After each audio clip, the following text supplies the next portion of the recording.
Ethereum has been taking so much heat for months. While Bitcoin kept breaking new all-time highs, ETH was basically flat, getting slammed for high gas fee, layer 2 drama, and watching Solana steal the spotlight with meme coin mania. But now, it feels like we are finally seeing the light at the end of the tunnel. Something really interesting is happening right now. Just this past few weeks, companies have started copying the MicroStrategy playbook, but instead of going all in on Bitcoin, they're doing it with Ethereum. They are buying ETH in bulk, raising millions just to stack it in their treasuries. And they're making it clear they believe Ethereum is the future of digital value, and also, let's be real, it's because of the staking reward, isn't it? So in this video, we are unpacking the rise of ETH treasury companies, what's happening, who's behind, why now, and what it could mean for Ethereum's price this cycle. Oh, and just a heads up, some companies are starting to do the same with Solana, so yeah, this is gonna be a fun cycle.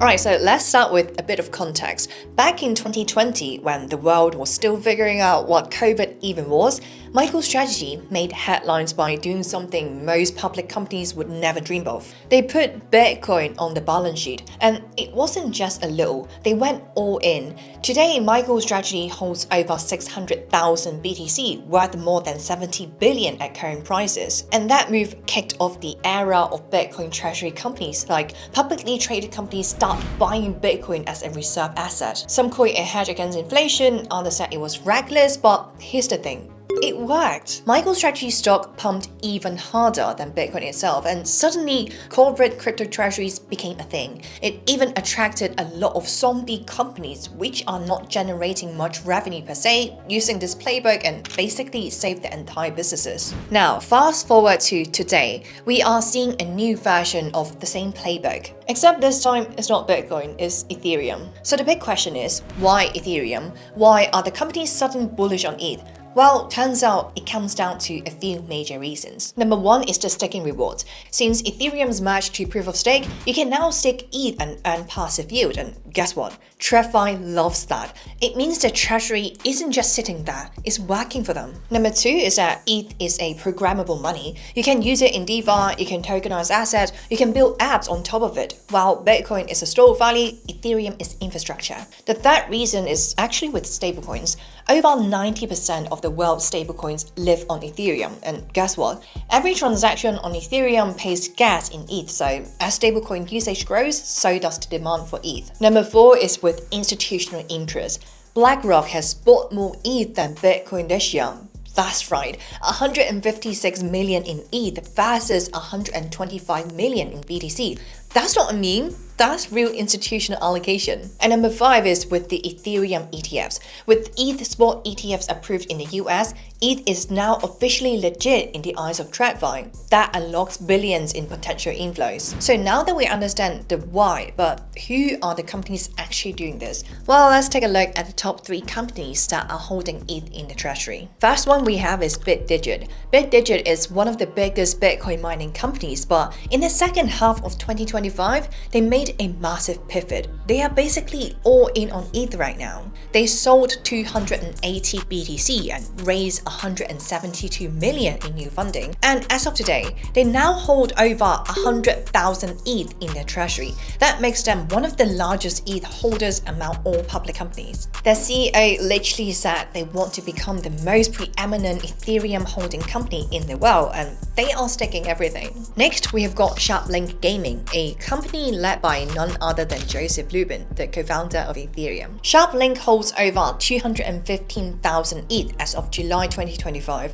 They even bought 10,000 ETH directly from the Ethereum Foundation. And they're not just buying and holding, they are staking ETH and using it to build gaming applications and financial tools. And they don't just stop there, they're raising even more capital to keep buying. The next company that made it to the list is BitMine. They originally was just a Bitcoin mining company, now it's a bit bit more hybrid play. They still mine Bitcoin, but they have now raised $215 million to pivot the treasury to ETH. Tom Lee, the guy from Fundstrat who used to be super bullish on Bitcoin, is now chairman of BitMine, and he's saying ETH could hit $10,000 this cycle. BitMine now holds 163,000 ETH. They are sticking ETH, diving into DeFi, and introduce a new metric called Ether per share to highlight the ETH value, taking a page from MicroStrategy's playbook.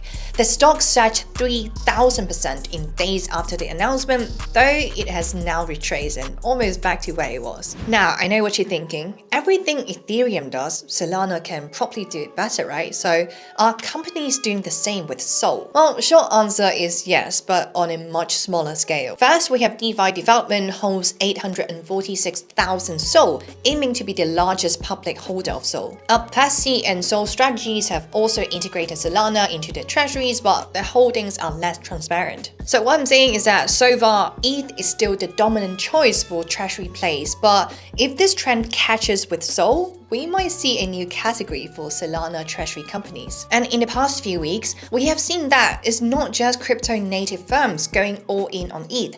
Giant institutions are showing bullish signs on Ethereum too. Robinhood is building tokenized stocks on Arbitrum, which is a layer 2 on Ethereum. But why does that matter? Well, because it shows Ethereum's tech stack is becoming the base layer for TradFi innovation. Moreover, Fidelity is rolling out their Ethereum fund and released multiple bullish reports highlighting ETH's burn rate, staking yields, and long-term utility. And as for BlackRock, like we said, has bought more ETH than BTC this year. And another huge bullish narrative for Ethereum is with stablecoins. Ethereum is the home of stablecoins. USDC, USDT, DAI, they all primarily live on Ethereum. And institutional adoption of stablecoins is rising fast.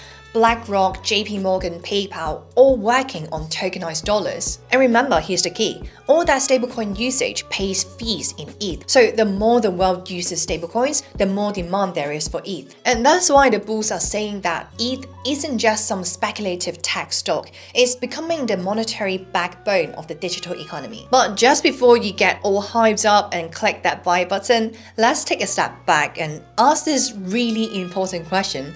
Is this hype real, or is it just another short-lived narrative in the crypto scene? Honestly, it might be both. Yes, there's momentum and FOMO, but there's also logic. So companies want diversification, and ETH is an option because it gives them staking yield, programmability, and integration with the real world like tokenized assets and stablecoins. The bigger risk here perhaps is regulation.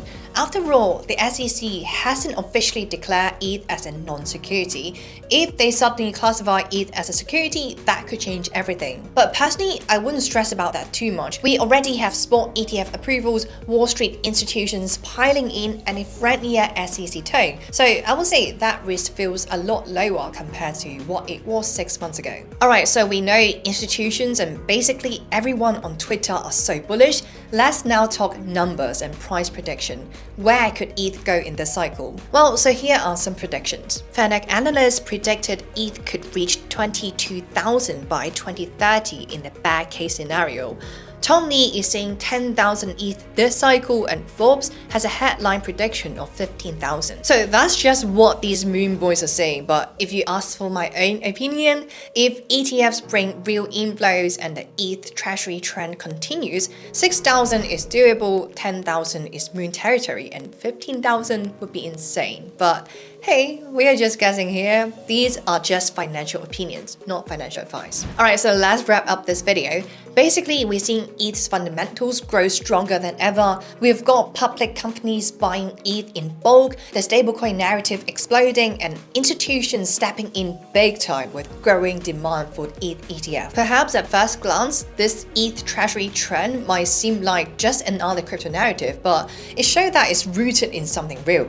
Ethereum is becoming digital infrastructure. And if companies keep playing the ETH MicroStrategy game, then ETH all-time high might not just be a meme after all. Alright, so that's it for this deep dive. If you found this helpful, make sure to like, comment, and subscribe for more breakdowns like this. And if you're curious about MicroStrategy playbook and how high MSTL can go, then check out this video right here.